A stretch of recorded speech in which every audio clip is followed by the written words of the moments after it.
Prayers by Akrura. Akrura offered his prayers as follows.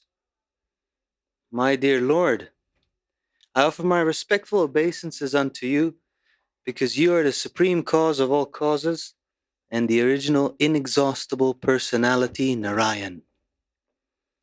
From your navel a lotus flower grows, and from that lotus Brahma, the creator of this universe, is born.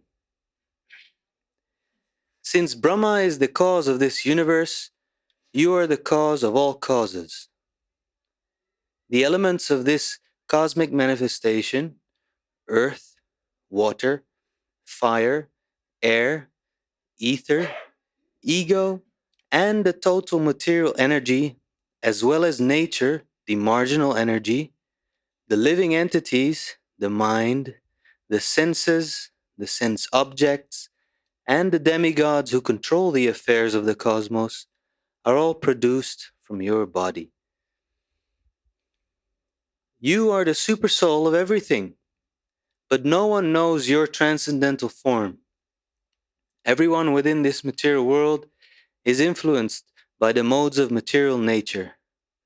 Even demigods like Lord Brahma, being covered by the influence of material nature, do not exactly know your transcendental existence beyond the cosmic manifestation of the three modes of material nature. Great sages and mystics worship you as the Supreme Personality of Godhead, the original cause of all living entities, all cosmic manifestation, and all demigods. They worship you as all-inclusive. Some of the learned Brahmanas also worship you by observing Vedic ritualistic ceremonies. They offer different kinds of sacrifices in the names of the different gods. And there are others also who are fond of worshipping transcendental knowledge. They are very peaceful, and after giving up all kinds of material activities, they engage in the sacrifice known as Jnana Yajna, the philosophical search for you. There are also devotees known as Bhagavatas, who worship you as the Supreme Personality of Godhead. After being properly initiated in the method of Pancharatra, they decorate their bodies with tilaka and engage in worshipping your different forms of Vishnu Murti. There are others also known as Shaivites, followers of different acharyas, who worship you in the form of Lord Shiva. It is stated in the Bhagavad-Gita that worship of demigods is also indirectly worship of the Supreme Lord. But such worship is not orthodox, because the worshipable Lord is the Supreme Personality of Godhead, Narayana. Demigods such as Brahma and Shiva are incarnations of the material qualities, which are also emanations from the body of Narayana. Actually, there was no one existing before the creation except Narayan, the Supreme Personality of Godhead. The worship of a demigod is not on the same level as worship of Narayan. Akrura said, although the minds of those who are devotees of the demigods are fixed on a particular demigod, because you are the supersoul of all living entities, including the demigods, worship of the demigods indirectly goes to you. Sometimes, after flowing down from the mountains during the rainy season, small rivers fail to reach the sea. Some reach the sea and some do not. Similarly, the worship of the demigods may or may not reach you. There is no guarantee. Their success depends on the strength of their worship. According to the Vedic principles, when a worshipper worships a particular demigod, He also conducts some ritual for Narayana Yajneshwara. For, as it is mentioned in the Bhagavad-Gita, the demigods cannot fulfill the desires of their worshippers without the sanction of Narayan or Krishna. The exact words used in the Bhagavad-Gita are Mayeva Vihitan Hitan, Mayeva Vihitan Hitan, which mean that the demigods can award some benediction after being authorized by the Supreme Lord. When a demigod worshipper comes to his senses, he can reason as follows. The demigods can offer benedictions only after being empowered by the Supreme Lord. So why not worship the Supreme Lord directly? Such a worshipper of the demigods may come to the Supreme Personality of Godhead, but others, who take the demigods as all in all, cannot reach the ultimate goal. Akrura continued to pray. My dear Lord, the whole world is filled with the three material modes of nature, namely goodness, passion, and ignorance. Everyone within this material world is covered by these modes, from Lord Brahma down to the non-moving plants and trees. My dear Lord, I offer my respectful obeisances unto you, because you are beyond the influence of the three modes. Except for you, everyone is being carried away by the waves of these modes. My dear Lord, fire is your mouth, the earth is your feet, the sun is your eye, the sky is your navel, and the directions are your ears. Space is your head, the demigods are your arms, the oceans and seas are your abdomen, and the winds and air are your strength and vitality. All the plants and herbs are the hairs on your body. The clouds are the hair on your head. The mountains are your bones and nails. The days and nights are the blinking of your eyelids. Prajapati, the progenitor, is your genitals, and the rains are your semen. My dear Lord, all living entities, including different grades of demigods and different grades of overlords, kings, and other living entities, are resting in you as parts and parcels of the big unit. One cannot know you by experimental knowledge. One can simply understand your transcendental existence to be like the great ocean, in which different grades of living entities are included, or like the udumbara fruit, out of which small mosquitoes come. My dear Lord, whatever eternal forms and incarnations you accept when you appear in this world are meant for for relieving the living entities of their ignorance. I'm just going to say that again. My dear Lord, whatever eternal forms and incarnations you accept when you appear in this world are meant for relieving the living entities of their ignorance, illusion, and lamentation. All people, therefore, can appreciate the incarnations and pastimes of your Lordship and eternally glorify your activities. No one can estimate how many forms and incarnations you have, nor can anyone estimate the number of universes that are existing within you. Let me therefore offer my respectful obeisances unto the fish incarnation, who appeared in the ocean of devastation, although your Lordship is the cause of all causes. Let me offer my respectful obeisances unto the Hayagriva incarnation, who killed the two demons Madhu and Kaitaba. Let me offer my respectful obeisances unto you, who appeared as the gigantic tortoise, that held up the great mountain Mandara, and who appeared as the boar that rescued the earth planet, which had fallen into the water of the Garbhodaka. Let me offer my respectful obeisances unto your lordship, who appeared as Nrsimhadev, to deliver all kinds of devotees from the fearful condition of atheistic atrocities. Let me offer my respectful obeisances unto you, who appeared as Vamanadev and covered the three worlds simply by extending your lotus feet. Let me offer my respectful obeisances unto you, who appeared as the Lord of the Brigus in order to kill all the infidel administrators of the world. And let me offer my respectful obeisances unto you, who appeared as Lord Ram to kill demons like Ravana. You are worshipped by all devotees as the chief of the Raghud dynasty, Lord Ramachandra.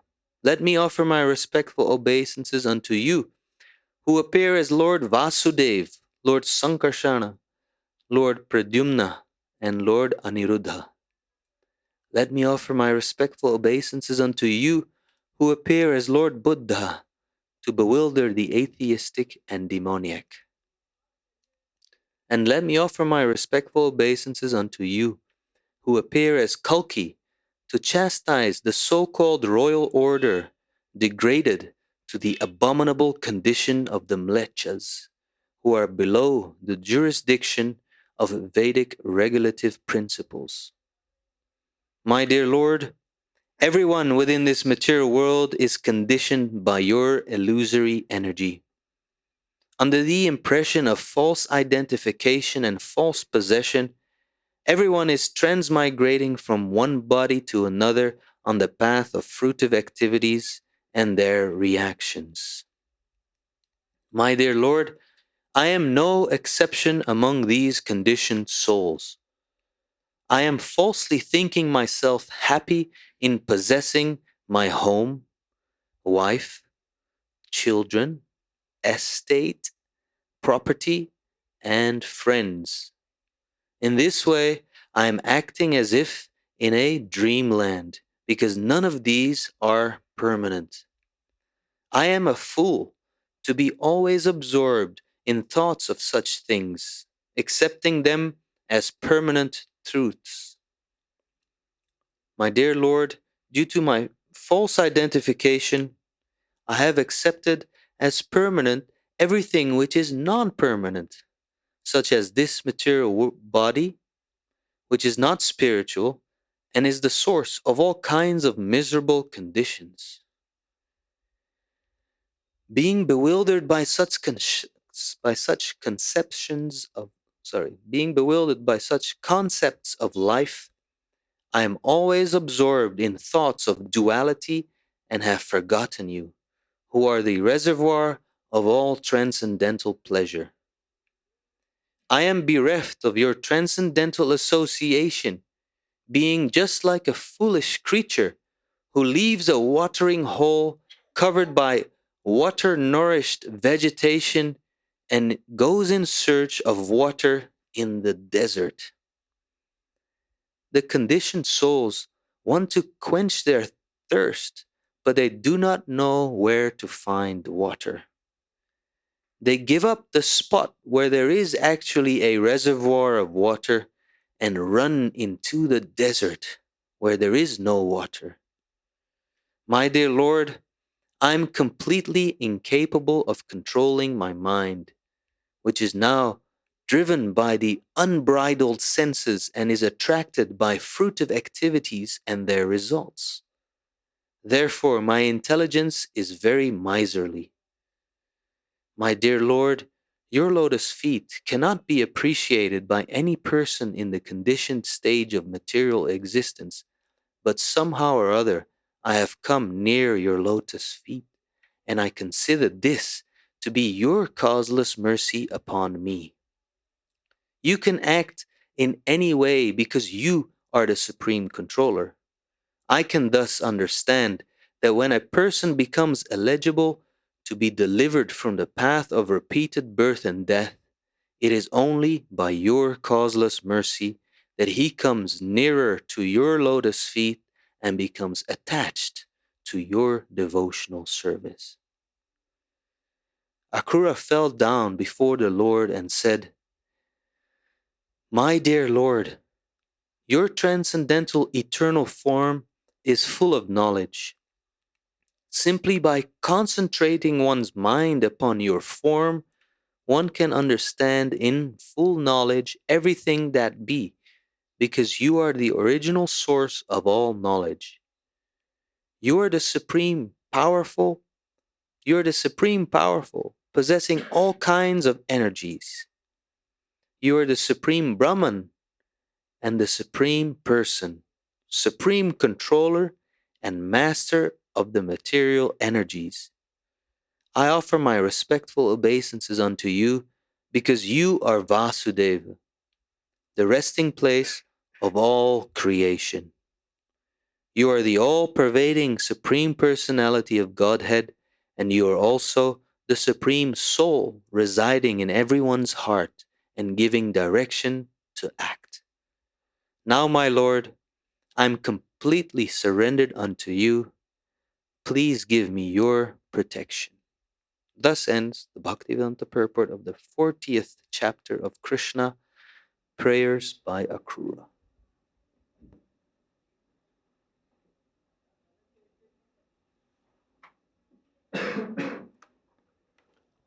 Thank you.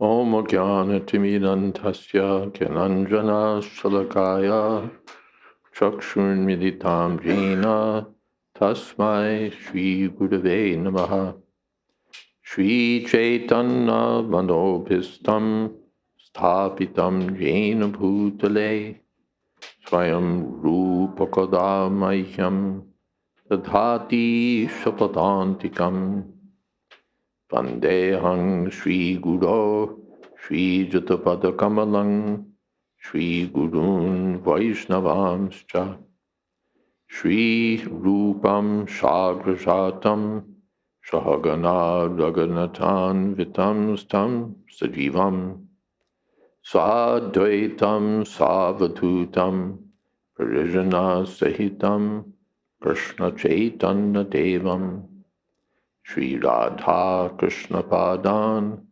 Shahagana Lulita Sri Vishakhan Vitamscha He Krishna Karuna Sindho Dinabandho Jagatpate Gopesha Gopika Kanta Radha Kanta Namostute Tapta Kamshana Gaurangi Radhe Vrindavaneshwari Prashabhanu Sute Devi Pranamami Hori Priye Vancha Kolpatarubhyascha Kripa Sindho Bhyevacha Patitanam Pavanebhyo Vaishnavebhyo Namo Namaha Shri Krishna Chaitanya Prabhu Nityananda Shri Advaita Gadadhar Shivasadi Gaur Bhaktarinda Hare Krishna Krishna Krishna Hare Hare Hare Rama Rama Rama Hare Hare. The prayers by Akrura are all highly significant. Each prayer is full of transcendental understanding. This is the nature of Srimad Bhagavatam. It's full of prayers offered by different devotees and giving us sublime transcendental knowledge. The Akrura begins, and these are all realized understandings spoken by a pure devotee of the Lord, Jnana Vairagya Yuktaya. when devotional service is there. It's not that devotional service is just some sentiment, some nice feeling, sublime feeling. But Jnana Vairagya Yuktiya, detachment and transcendental knowledge are also included. So a guru is speaking from the platform of perfect knowledge. He begins by offering obeisances to the Lord as the cause of all causes.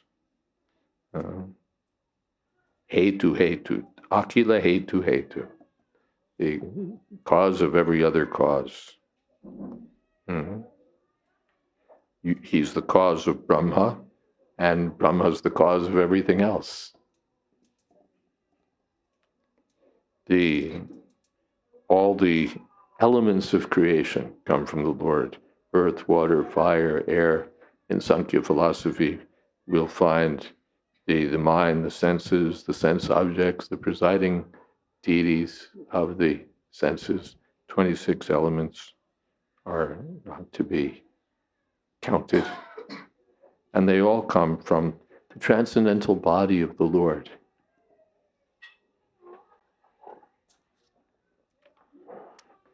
This is not creation from nothing or creation from chance.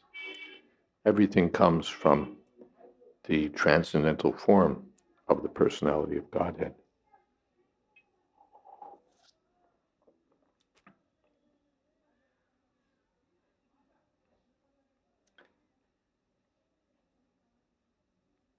The Lord is beyond the modes of nature, and those who are bound by the laws of nature can't understand the Lord.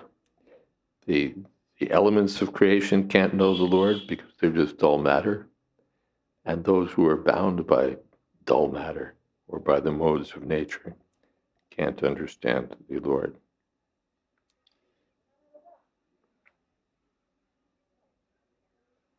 The yogis worship the Lord by meditation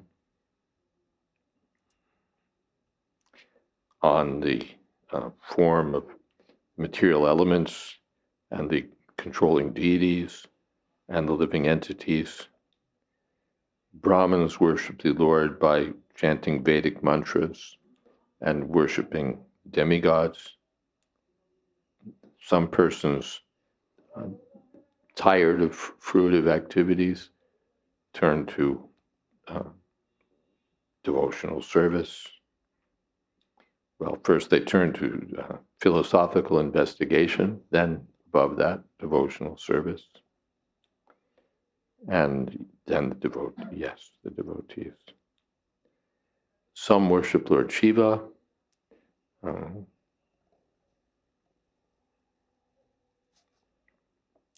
Who are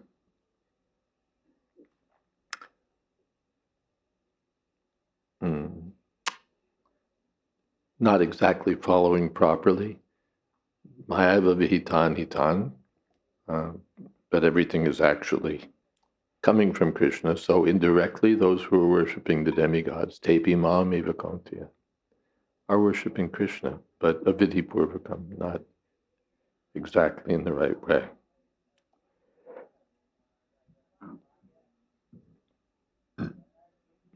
The various rivers go to the sea, but as Prabhupada said, they may or may not reach the sea. So all paths are meant to reach Krishna, but we may or may not reach the goal by following these different paths. They're not sure, like the path of service.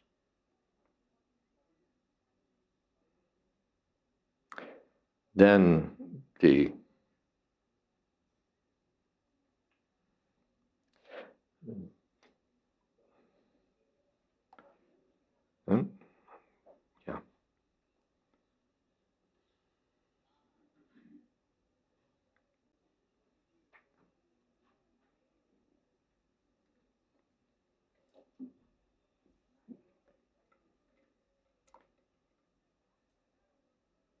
again, everyone is entangled in the modes of material nature,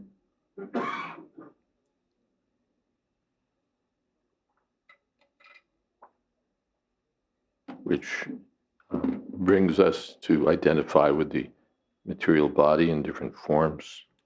And then there's the description of the universal form. The sky is your navel, the sun is your eye, and the hairs on your body are the trees and plants, the clouds are your hair, the mountains and are your bones and nails. Day and night are the blinking of your eyes. So in this way, the universal form is described. And everything exists within the Lord, the way fish exist in the sea, or tiny mosquitoes live within this fruit, udumbara fruit.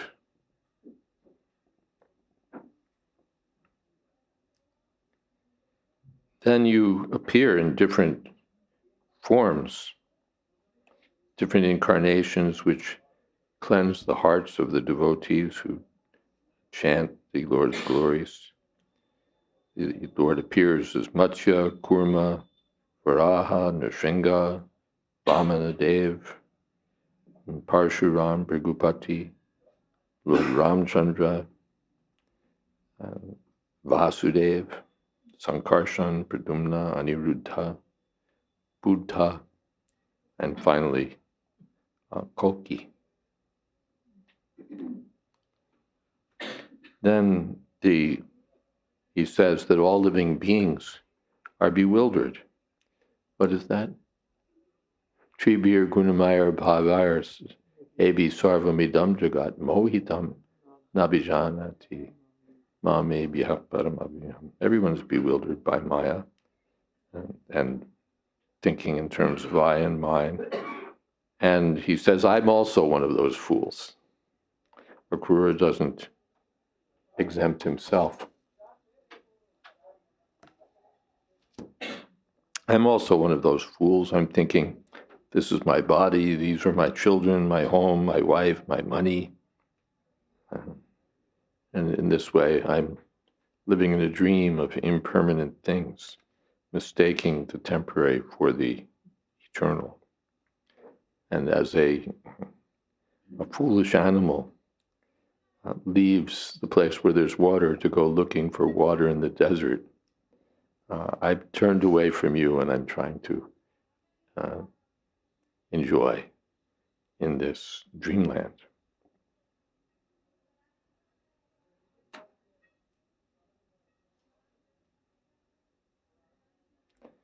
So now I'm approaching your lotus feet for shelter.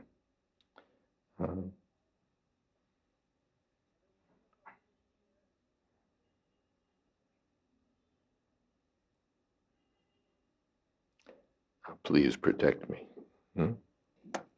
All right, are there some comments or questions?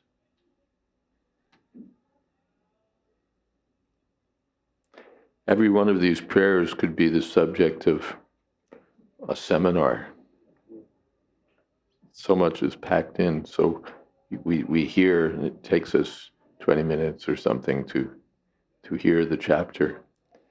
But, and we hope some of it penetrates our minds, our hearts, and sticks. But there's so much there that we could take any one of these verses and unpack it, and still there'd be more. Akrurnath Prabhu.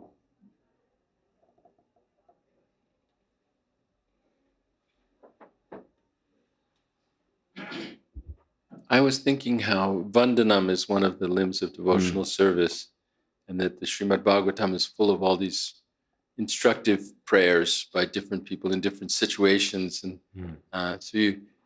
Vyasadeva gives us a story when it happens. The story is often part of a longer narrative of an answer to a question of King Parikshit, and then the prayers themselves, we can memorize them and recite them, and that's Smaranam also, Krishna Smaranam. Yeah, that's right. And Akrura is the exemplar for offering prayers. There are 9 items of devotional service: Shravanam, Kirtanam, Smaranam, Vandanam, Dasyam, so on. So each one of them has an exemplar.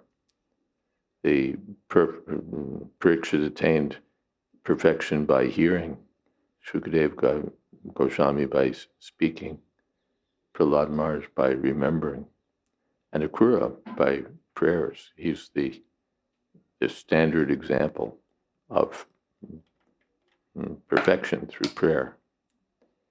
So prayer, yes. Prayer is one of the direct items, 9 items of devotional service. And one can achieve perfection by 1 or 2 or all 9. Every one of them is powerful. So these, yes, Bhagavatam is full of prayers and we can recite them. Yes.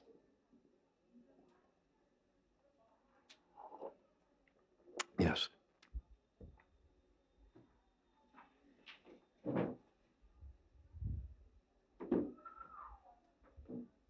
Hare Krishna. So we see with all these prayers by different devotees in the Bhagavatam, they're very, it seems like they know enough about Krishna to be able to say all these prayers. So is it because they're pure devotees that they just know everything? We wouldn't be able to just say prayers like this spontaneously because we don't know everything about Krishna. Yeah. Are they able to compose prayers like this because they know everything? Spontaneously, we couldn't do this. Yeah, that's their perfection. It's described in the first canto that when Krishna entered Hastinapur, the ladies gathered on the rooftops and were basically chit-chatting. It's like if somebody, like among the mundaners here in India, if Amitabh Bachchan were to be going through our part of town or something, everybody'd be lining the rooftops or wherever they could to get a glance of him. They'd be talking about, oh, do you remember his role in this? Do you remember his role in that? This, that. It'd all be going on like that. And especially when there's some heroic man, then the women woo, woo, woo, woo, woo, get together and talk about how they're about to faint and so on. So the women gathered on the rooftops and as Krishna was entering the city, and they were just, oohing and ahhing like that. But their chit-chat, their discussions was deeper than the Vedic hymns. The Vedic hymns are, indirectly glorify the Supreme Personality of Godhead. They only touch upon the personal glories of the Lord amidst volumes of text about fruitive activities and mental speculation and so many things. But these devotees are in the stage of perfection. And so, yes, they know everything. What is that? Sasarva vid bhajati mam sarva bhavena bharat. So the devotee knows everything. Yasmin vigati sarvameva vigata bhavati. So, yes, they're fully enlightened. The Bhavanam Janmanamante Gyanavan Mam Prapadyate. When one comes to the perfection of knowledge, he engages in the service of Krishna. That said, even a devotee who's apparently ignorant, who doesn't know all the details of the science of Krishna, if he's a sold-out devotee of the Lord, he's also knows more than all the great Gyanis and Sankhya philosophers and so on. And if he just knows that, what is that? Yomam eva masamuto janati purushottam. He just knows that Krishna is the Supreme Personality of Godhead, Purushottam. Sa sarvavid. He knows everything. He knows everything. So sarvavid bhajati mam. And therefore it's not theoretical, he acts. Sarvabhavena part, with pure devotional love. Is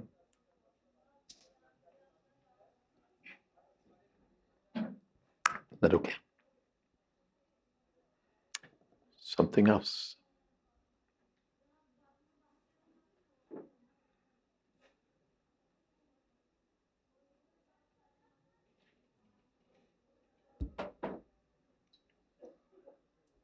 Yeah, what struck me in these prayers is how much it's like meant to. It comes from not from his position, but more like from my position. Akrura is speaking like a very conditioned soul. First of all, talking about the demigods, which I maybe it's my assumption, but I don't think that's something he deals with. But it's more for people like me that may get deviated from Krishna's feet like that. And then he goes on to say, things that are very relatable. It's relevant. We're attached to our bodies, to our homes, to our money, to our designations. It's not just theoretical knowledge. It's relevant to our own situation. We're influenced by the modes of material nature. It's not just like they do in the universities. The inhabitants of Borneo are blah blah blah blah blah blah. And they give learned disquisitions about how people are living and so on. So he's not just giving a treatise about the conditioned soul. This is me. Yeah. More? Yeah, and his humility in that. Is that why he's like the representative for prayers? Is his honesty and his humility. I'm wondering, because he's very what's the word? Open or humble or clear, or he doesn't hide any misgivings or. Yeah, I noticed two sides to these prayers. On the one side, there's glorification. You're this, and you're this, and you're this, and you're this, and you're this, and you're this. And then on the other side, and I'm this, and I'm this, and I'm this, and I'm this. What is my position? What is that in Sudama? What is that verse? Sriniketana, Kwaham something. Kwaham Daridra Papiyan. And Kwaham Sri Krishna Sriniketana. Who am I but a poor, destitute Brahmin? And who's Krishna but the husband of the goddess of fortune? And yet, Brahmabandhu iti kwaham bahubhyam parirambidhi. And yet Krishna embraced me. I'm just a poor beggar of a Brahmin, and he's the Supreme Personality of Godhead. And he embraced me to his chest. So these two sides are there. Who is Krishna and who am I? So we have an inflated concept of who we are, and a dismissive concept of who Krishna is. But the pure devotees realize who Krishna is, and they realize who they are, and they realize the relationship between themselves and Krishna, and this perfection.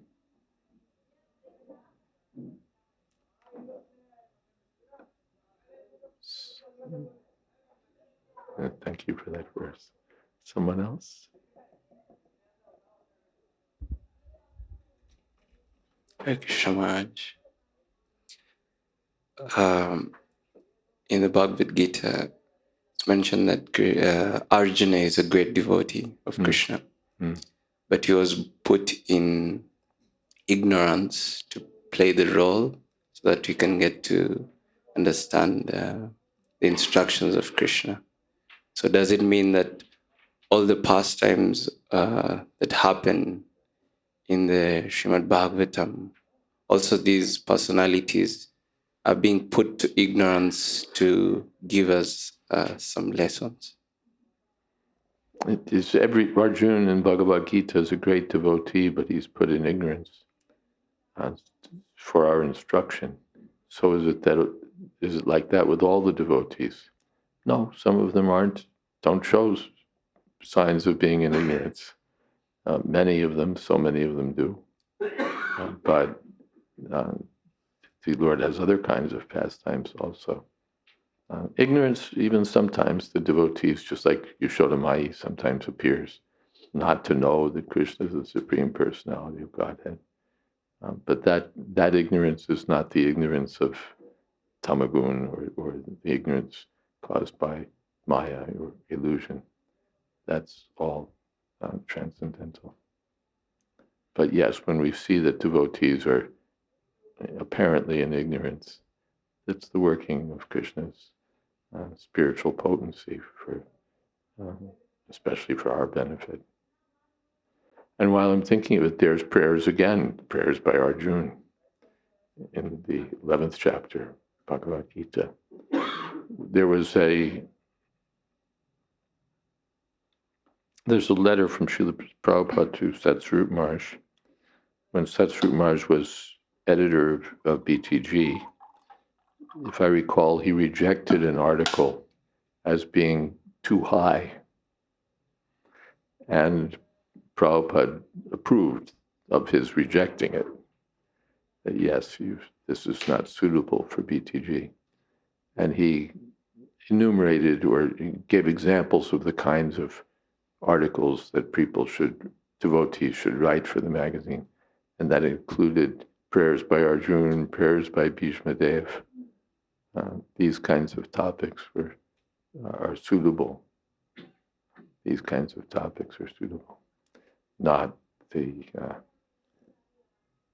very high topics that we sometimes want to talk about. But these topics, they should discuss. Prabhupada said.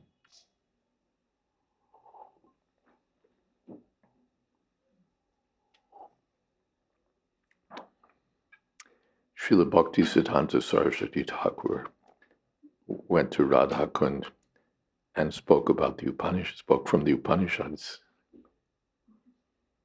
You go to Radha Kund and you should be speaking about the highest, most intimate dealings of Krishna with his exclusive devotees in Madhurya Ras. And Srila Bhaktisiddhanta Saraswati Thakur went there and spoke about the Upanishads.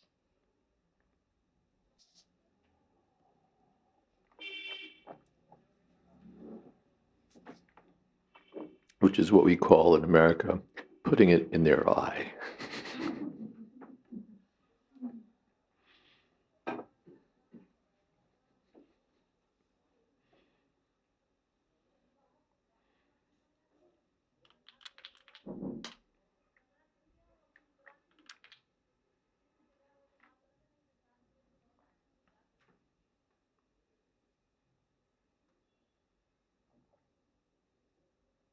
Something else.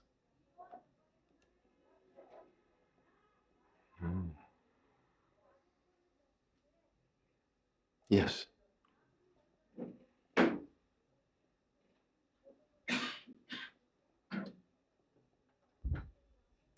Hare Krishna Maharaj.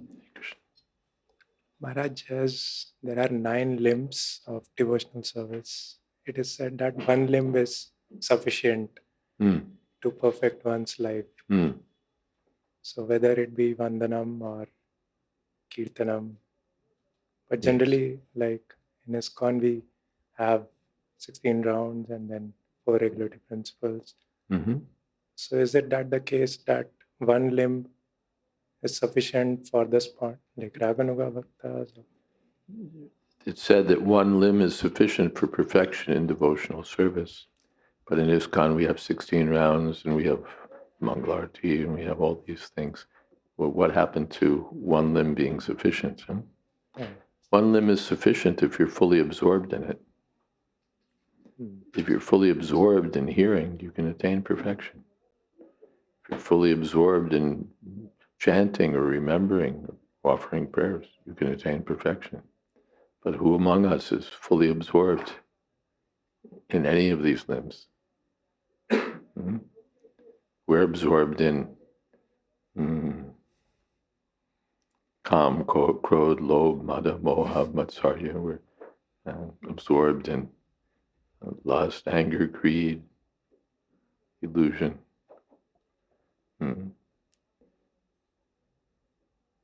So especially these 2 limbs have been very much emphasized, hearing and chanting. Sri Chaitanya Mahaprabhu emphasized hearing and chanting. Srila Prabhupada emphasized hearing and chanting. These are most accessible, especially Sakyamat and Niveda. These are for those who have high qualifications. But this we can do. We can hear, we can chant. And even if we just try to hear all day, we won't. We'll want to take a break and we'll want to hear some chit-chat.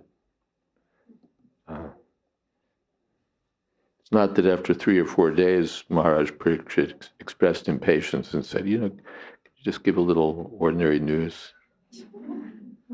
Just take a break here. He was wrapped in hearing. I can't get enough of this hearing. Yatstrinvatam rasagyanam svadu svadu pade pade. Hearing and hearing and hearing and relishing. And Sukadeva Goswami was relishing. I was reading with Kadamba Kanana Maharaj today, the chapter we've read some days ago, Wonderful Krishna. And it's just wonderful how Sukadeva Goswami was taking pleasure in describing that Nanda Maharaj is all the cowherd men are approaching Nanda Maharaj, and they're bewildered that on the one side, look at what he's done. He's killed this demon, Putana, and Dhenukasura, and this Vatsasura and Bhagasura, and now he's lifted Govardhan Hill. He can't be an ordinary boy. He's got to be the Supreme Personality of Godhead. He must be. But how could he be the Supreme Personality of Godhead? Why would the Supreme Personality of Godhead be living in this cowherd village and spending time with totally unqualified cowherd people? And playing in the mud of Vrindavan and doing so he can't be the Supreme Personality of Godhead. He must be an ordinary boy. But then again, he did lift it to go to Govardhan Hill, and he did hold it. So they were going on this way. On the one side, it looks like this, but on the other side, it looks like that. They were going on and speaking about Krishna in this, what can we say, doubtful way. How could he be God? But how could he not be God? But how could he be God? They were seeing all of these wonderful things, but they were seeing what a wonderful child Krishna was. And they went to Nanda Maharaj because even Krishna was respectful to Nanda Maharaj, so they thought, well, Nanda Maharaj must be a good authority to clear our doubts. So he was Sukadeva Goswami was relishing, absorbed in speaking these topics, especially since he found someone who could really hear, the person of Maharaj Parikshit. So that's speaking. That's kirtanam. And Parikshit Maharaj's hearing is real hearing. I'm not disturbed by hunger, by thirst, by worries about the snake bird. I just want to hear. Just keep speaking. And how would Sukadeva not feel inspired to go on speaking? So that's perfection. We're after 20 minutes in the Bhagavatam, we're fidgety. We're checking our cell phone messages.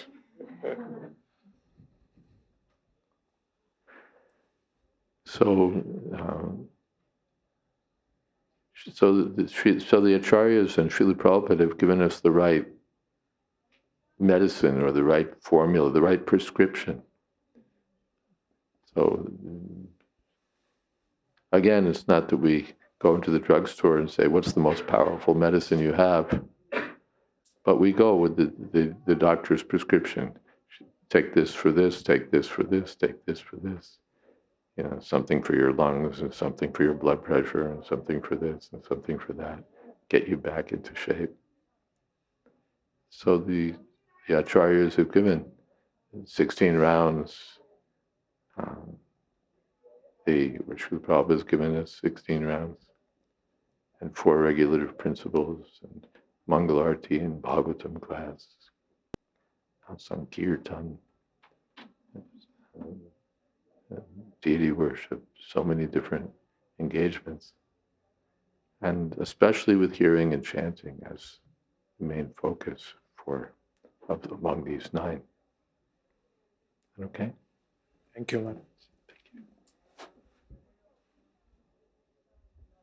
Hare Krishna, Maharaj. As I understand it, or from the example of, again, Gopakumar was when he reached the level of Brahman. And it is said that when he chanted the mantra, he would rise. And then when he didn't chant the mantra, he would sink.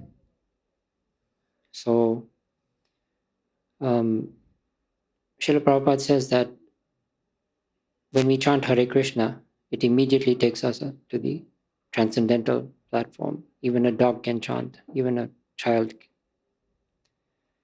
So, does this mean that there's just 2 states? I mean, Maya or Krishna consciousness? When we're not thinking of Krishna, we're not absorbed in Krishna consciousness. That is the bewilderment. And that anyone can be affected by that. Yeah, there's Maya and there's Krishna that we know. These are the 2 sides, material and spiritual, Maya and Krishna. But it's not just that we're sort of in a binary situation where, well, either, forget him, he's in Maya, or here's a person who's in Krishna consciousness. And those are the only 2 categories that we can recognize, or the 2, either you're sick or you're healthy, that's it. Dhanadhar Maharaj told me this story that he was traveling. He was driving, and he didn't quite know where he was. So he was in New York somewhere. So he asked the policeman. He said, "I think I'm lost." And the policeman said, "Either you're lost or you're not lost. Which is it?"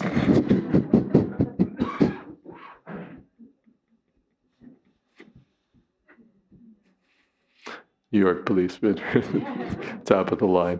So, either you're in Krishna consciousness or you're in Maya, which is it? Well, there's also a progressive cultivation. So our starting place is that we're in Maya, but we're trying to come to Krishna consciousness. by what did Prabhupada call it? Gradual cleansing process. A gradual cleansing process. So we don't put ourselves just in one of two buckets. Either we're in Maya, or of course sometimes we do. You know, we've gone to a movie, we're in Maya, and if we're engaged in Sankirtan, distributing books, and focused, then we're in Krishna consciousness. But in terms of our gradual progress, it's not just we assign you to one of these two categories. But fundamentally, that's what there is. There's Maya and there's Krishna.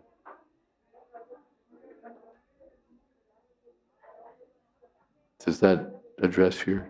Yes, I mean, even during our Krishna consciousness, it is gradual. And then during that, if we engage more in this activity and we engage more in that activity, that determines our progress. Yeah.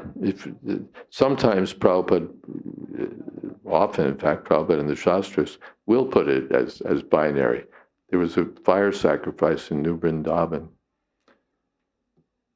late 60s, maybe.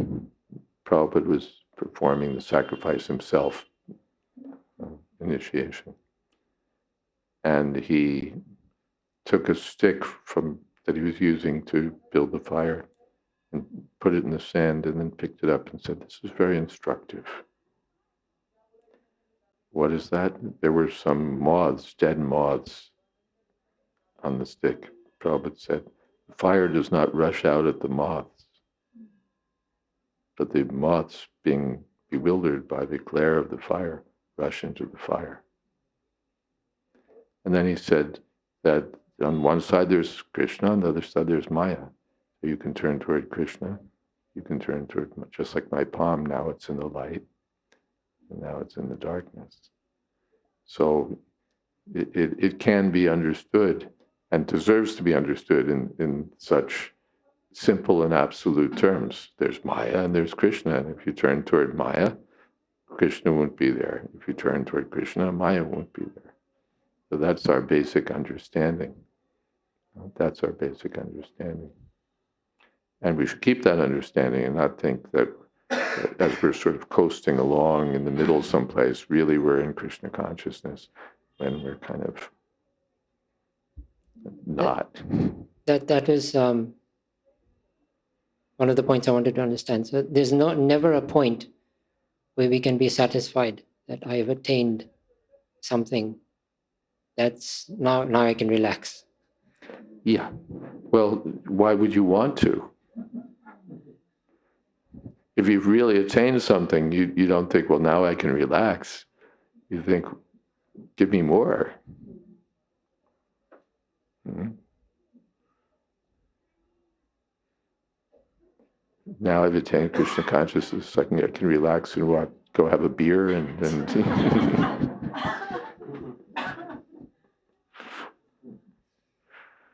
yeah, devotees get some Krishna consciousness, they just want to go on tasting.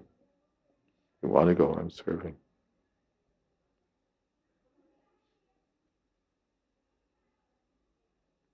Yes. Hare Krishna. It's a related point, but I was wondering if matter and spirit are separate. Why is it so important to come to the mode of goodness to understand? If matter and spirit are separate, why is it so important to come to the mode of goodness? Because now we're in the mode of passion and ignorance. And in passion and ignorance, it's harder to understand Krishna or reach Krishna. Sattvat sanjayate jnanam. From the mode of goodness comes knowledge. A person who's in passion, he's driven around by desires and intense endeavor to satisfy a sense. It's going to be harder to understand Krishna or engage in devotional service. And in ignorance, jnana tamasa palam, one is the result of the mode of ignorance is ignorance. Dullness, what is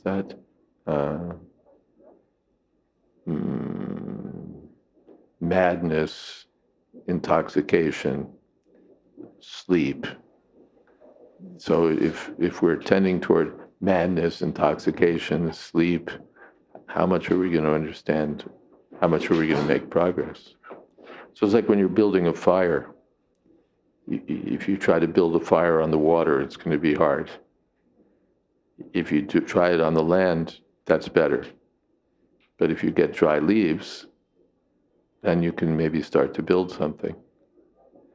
So if the living entity is described like that, if he falls into the mode of ignorance, it's like falling into water. He's a spiritual spark, but the spark is practically going to be extinguished almost. If he falls on the land, he's better off, but he's still not where he needs to be. But if he falls into, say, dry leaves, then the fire can be rekindled. So we don't want to stay in the mode of goodness. What is that? Sukha sangena badnati gana sangena chanaka. In the mode of goodness, one becomes subtly bound by a sense of happiness, by a sense of knowledge. I can go on like I'm living in the woods, and next to a nice little stream, and the birds are chirping, and I've got a nice library full of philosophy, and I can live nice, simple vegetarian food. And he thinks this is some kind of perfection. Philosophy and maybe some philanthropic work. And in that way he becomes bewildered. So even the mode of goodness is not good. But by comparative analysis, it's better. What's that Partibad? I don't know.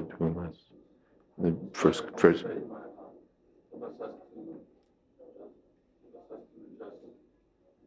Tasmad. Yeah.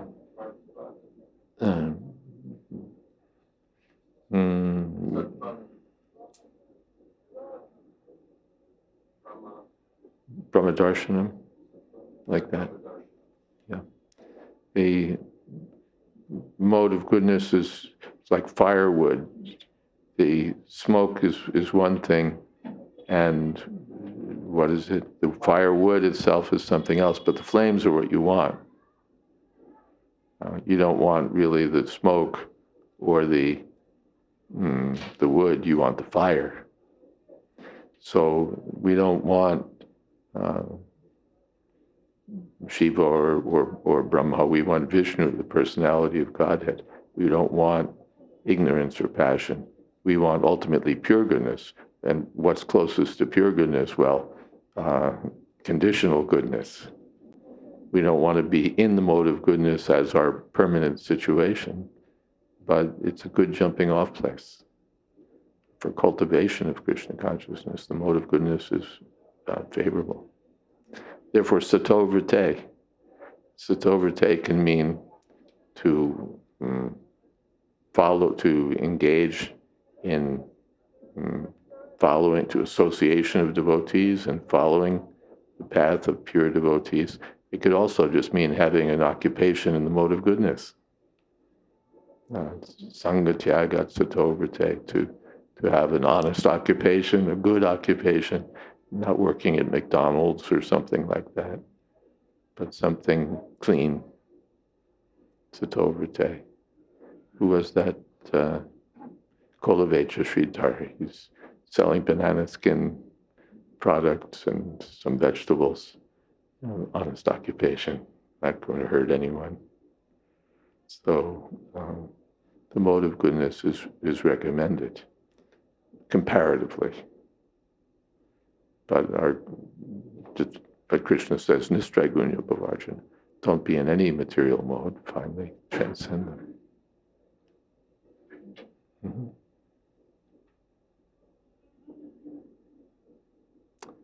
Something else?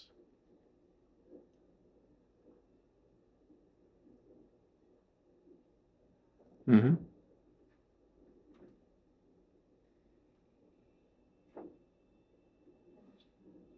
switch.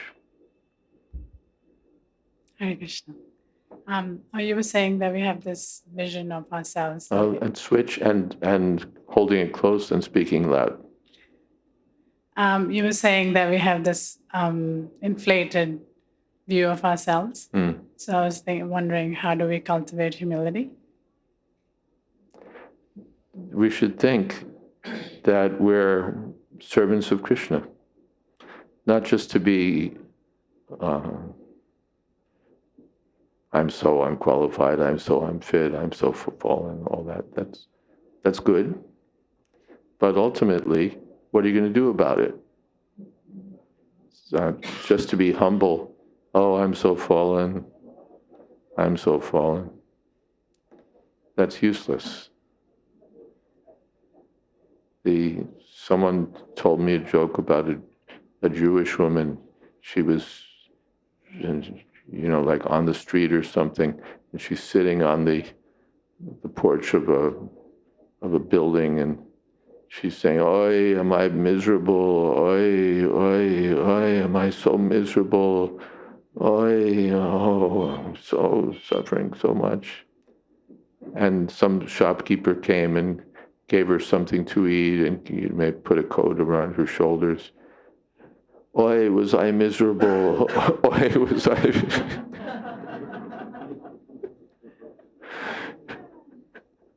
So there's no point in wallowing in our misery and our fallenness.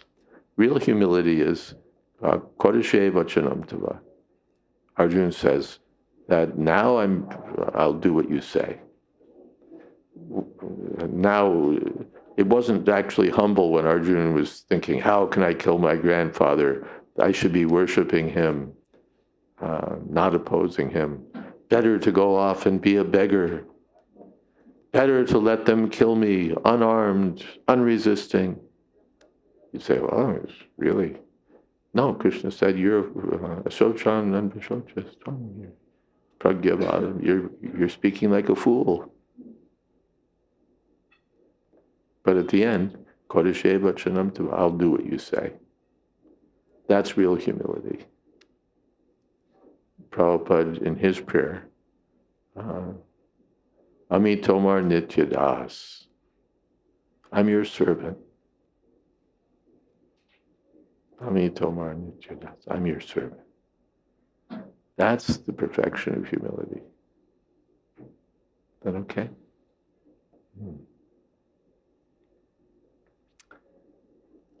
Yeah. Mm-hmm.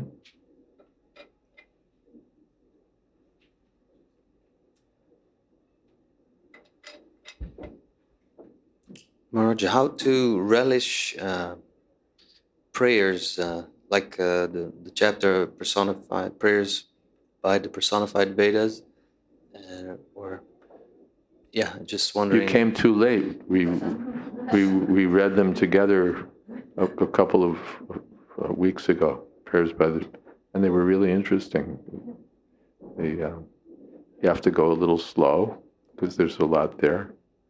Couldn't cover a chapter in a day. But when we read these prayers and study them in the association of the devotees, then we find that something is there. And so much is there.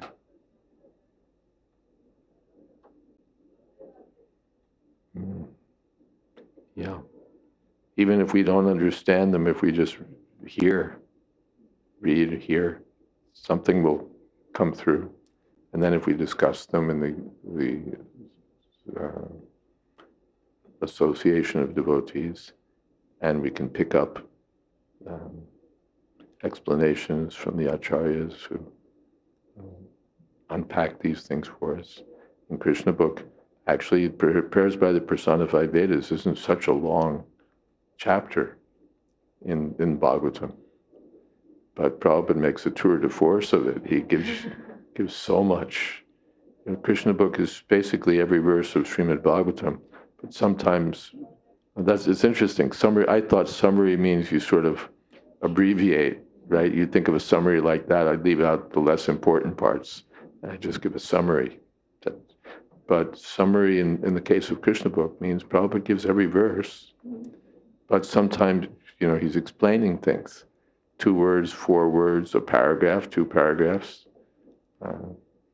3 paragraphs, so that we get the proper understanding. And in 87th chapter of Prayers by the Personified Vedas, a lot of paragraphs, because there's a lot to understand there.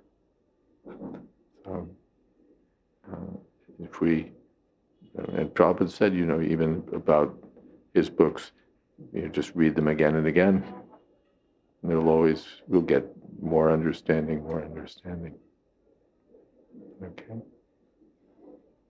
Okay. Should we have kirtan? Yeah? Okay. Hare Krishna, Hare Krishna. If we're going to have kirtan, I won't. I was just thinking about all the different, like we could make an inventory of the different prayers and instructions. Queen Kunti, Gajendra, Dhruva Maharaj, and he was a little boy, so the Lord had to touch him with his conch shell. He could make these wonderful prayers, and Prahlad Maharaj, it pacifies Lord Nrsingadev and then Lord Brahma. There are so many different wonderful prayers in the Bhagavatam, and also groups of little instructions, Narada Muni instructing Vyasadeva, or there's different sections where somebody, gives these philosophical instructions. Yeah. Sort of punctuates the stories going on, and then there's, boom, these prayers which are really condensed, a lot of information. Yeah.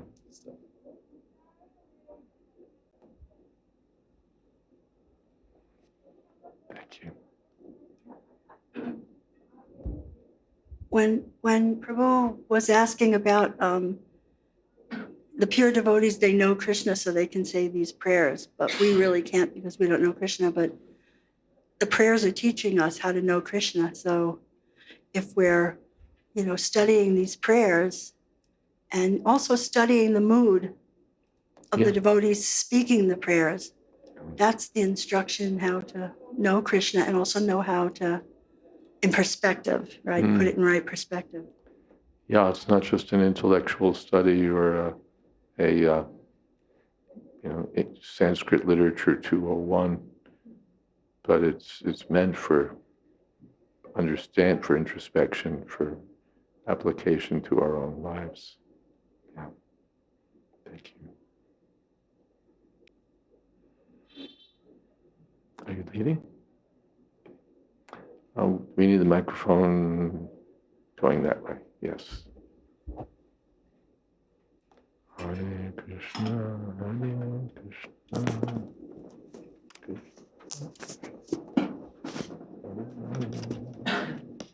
This is better than that, isn't it?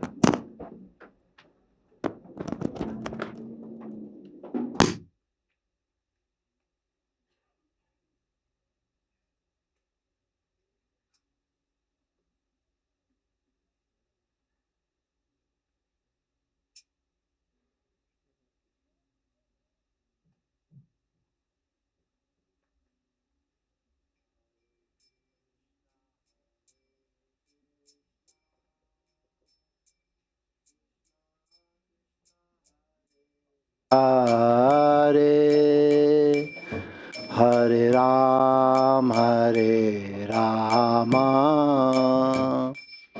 Rama Rama, Hare Hare, Hare Krishna, Hare Krishna, Krishna Krishna, Hare Hare, Hare Rama, Hare Rama, Rama, Hare Hare, Hare Krishna, Hare Krishna, Krishna Krishna, Hare Hare, Hare Rama, Rama Rama Rama Hare Hare, Hare Krishna Hare Krishna, Krishna Krishna Hare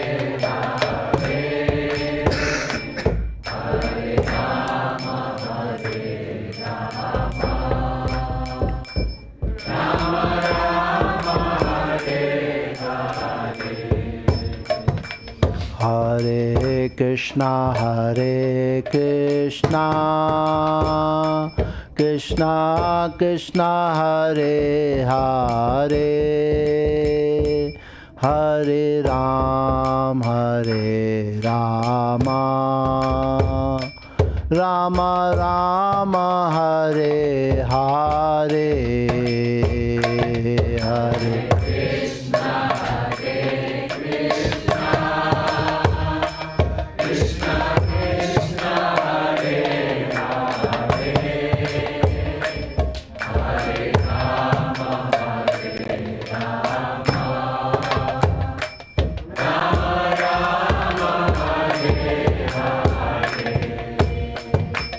Hare Krishna, Hare Krishna, Krishna Krishna Hare Hare, Hare Rama, Rama Rama Hare Hare.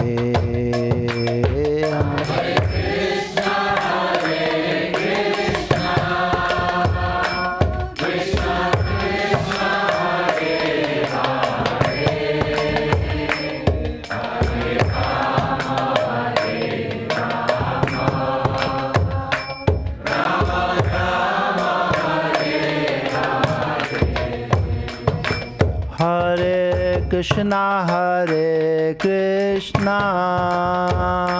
Krishna Krishna Hare Hare, Hare Rama,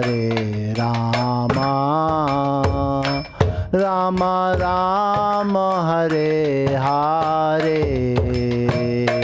Hare Krishna, Hare Krishna, Krishna Krishna Hare Hare, Hare Rama, Rama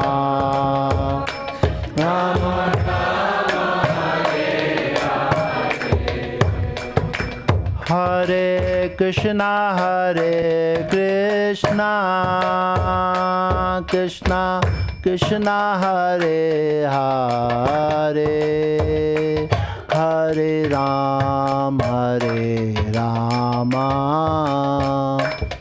Rama Rama Hare Hare, Hare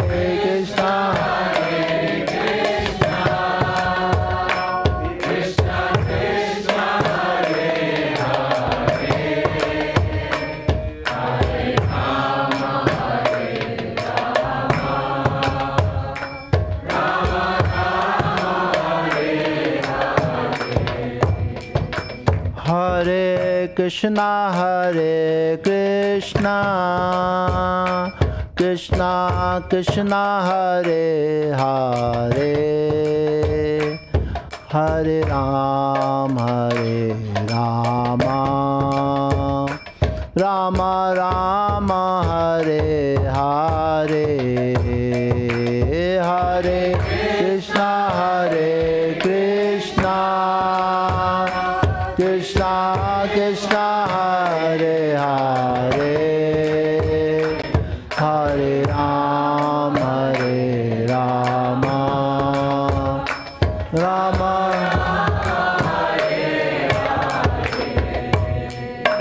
Hare Krishna, Hare Krishna, Krishna Krishna Hare Hare,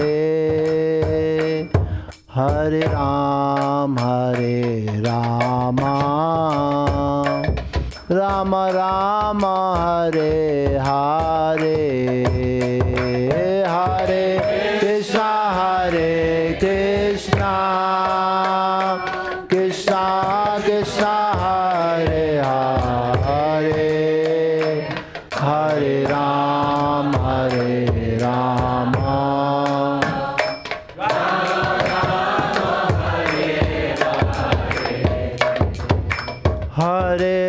Krishna Hare Krishna, Krishna Krishna Hare Hare, Hare Rama,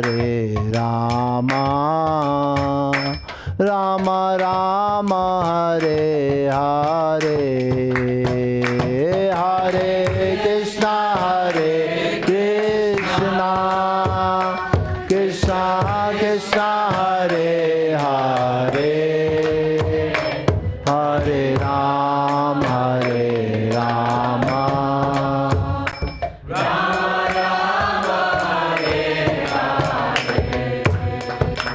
Hare Krishna Hare Krishna, Krishna Krishna Hare Hare,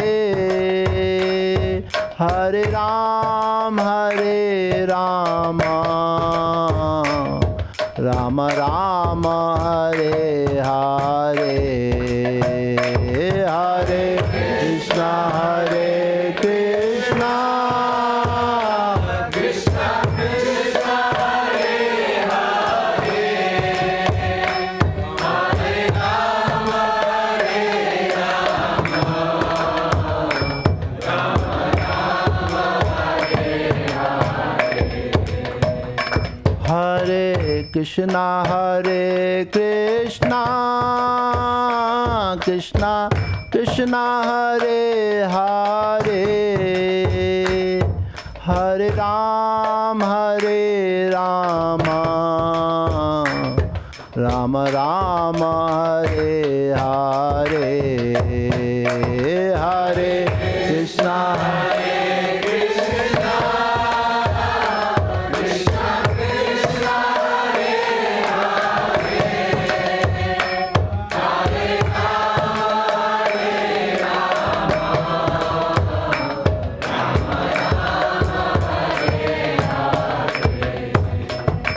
Hare Krishna Hare Krishna, Krishna Krishna Hare Hare, Hare Rama, Rama Rama, Hare Hare, Hare Krishna Hare Krishna, Krishna Krishna Hare Hare, Hare Rama,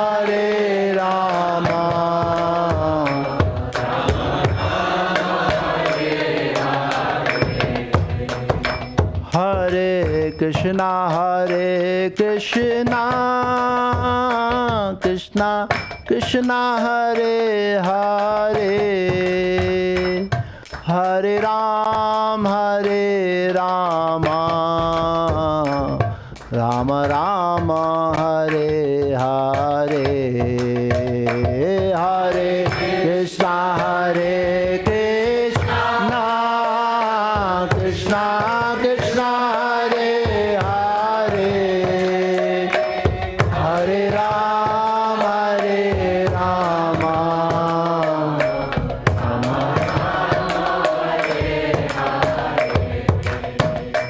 Hare Krishna Hare Krishna, Krishna Krishna Hare Hare, Hare Rama, Rama Rama, Hare Hare, Hare Krishna Hare Krishna, Krishna Krishna Hare Hare,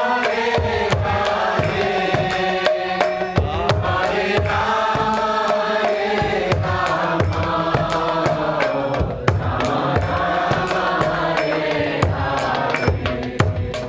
Hare Krishna Hare Krishna, Krishna Krishna Hare Hare, Hare Rama,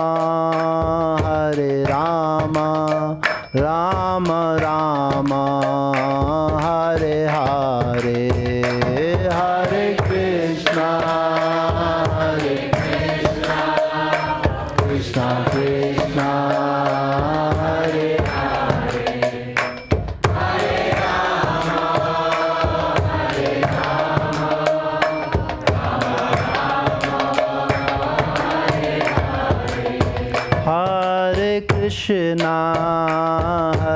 Krishna Krishna Krishna Hare Hare Hare Rama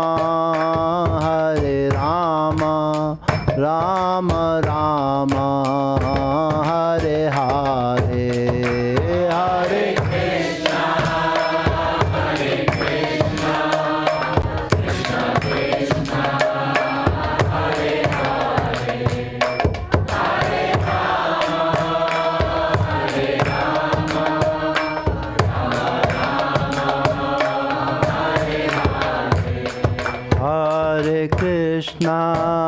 Hare Krishna Krishna Krishna Hare Hare Hare Rama Rama Rama Hare Hare Hare Krishna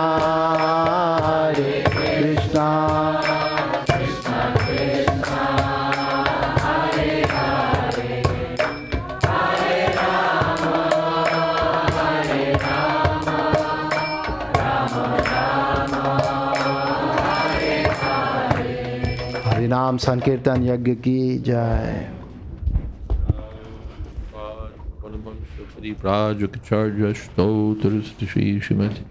AC Bhakti Vedanta Swami Maharaj Prabhupada ki jai, Ananta Koti Vaishnava Vrinda ki jai, Namacharya Srila Haridas Thakur ki jai, Prem se kaho Shri Krishna Chaitanya Prabhu Nityananda, Shri Advaita Gadadhar Shivasadi Gaur Bhakta Vrinda ki jai, Sri Sri Radha Krishna Gop Gopinath, Sham Kun Radha Kun Giri Govardhan ki jai, Vrindavan Dham ki jai, Navadip Dham ki jai, Jagannath Puri ki jai, Gangamai ki jai, Jamanamai ki jai, Tulsi Devi ki jai, Bhakti Devi ki jai, Samaveta Bhakta Vrinda ki jai.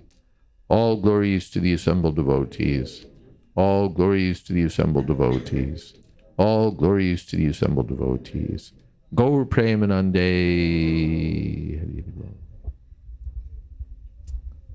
Thank you all very much. Special thanks to Jagarini and to Kuranath Prabhu.